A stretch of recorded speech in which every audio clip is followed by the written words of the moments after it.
Hi boys and girls. Today we're going to be reading about Igor Stravinsky, and with a name like that you might be able to guess he was Russian. And we're going to look at the trends. As you can see, the clothes, the hair, the glasses. He was born in 1882 in Russia, and he died in New York City in 1971. He was very famous for many things, but one of the most famous is the Firebird and the Rite of Spring. And if you've listened to Fantasia by Disney, you would recognize the part of the Firebird suite.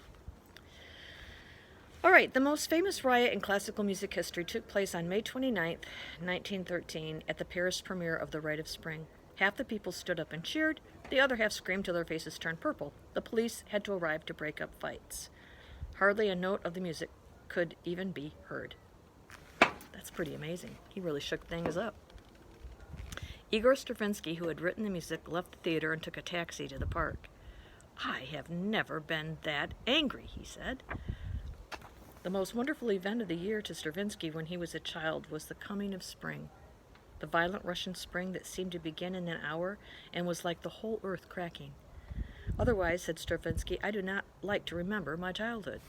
His father, an opera singer, had an uncontrollable temper, and Stravinsky was frightened of him.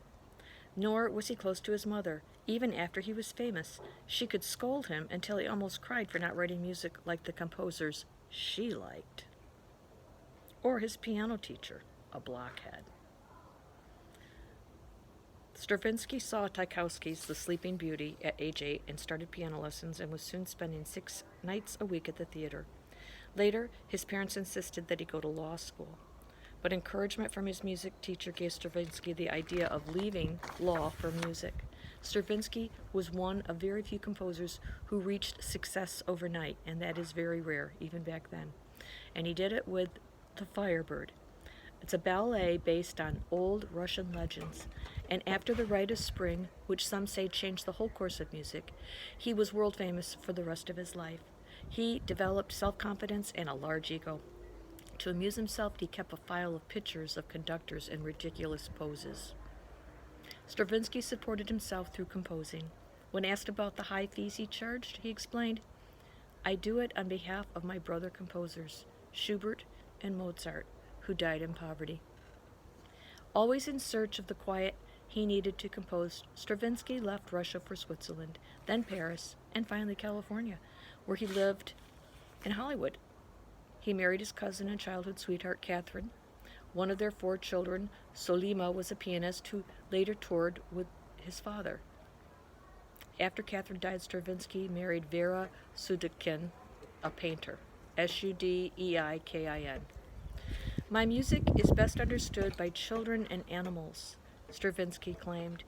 When in a new city, he always would visit the zoos first. He smoked cigarettes in a long holder made of an albatross beak. His house was full of birds. His work habits were compulsively neat. His writing desk had carefully arranged erasers, bottles of 5 different colored inks, glittering steel rulers, writing instruments, some of his own invention, and a pile of dictionaries. He knew 4 languages. When lunch, perhaps rare roast beef, dark bread, and Italian espresso was ready, again, they just loved the coffee, Mrs. Stravinsky would clap her hands in the hall beneath his studio. If he was ready, he would clap his hands too. He relaxed by playing cards, going to the movies, standing on his head — he said it cleared his brain — and sunbathing. He wore a battered green beret even to bed and had a vast collection of silk scarves. Superstitions: he wore sacred medals pinned to his underwear. Don't know why. Stravinsky had many illnesses, including tuberculosis, but he must have been stronger than he seemed because he lived until he was 89. He is buried in the Russian corner of an Italian cemetery. Stravinsky liked challenges and was always accepting difficult commissions. He once wrote a piece called "Do Not Throw Paper Towels in the Toilet." So I don't know who commissioned him for that, but you'll still see that note every once in a while in a restroom, right? So again, If you've ever listened to Disney's Fantasia, you've heard the Firebird Suite. So you'd be surprised sometimes some of the music, even though you might think you don't know these composers, you've heard some of their music. And we'll continue on, and I hope you enjoyed this today.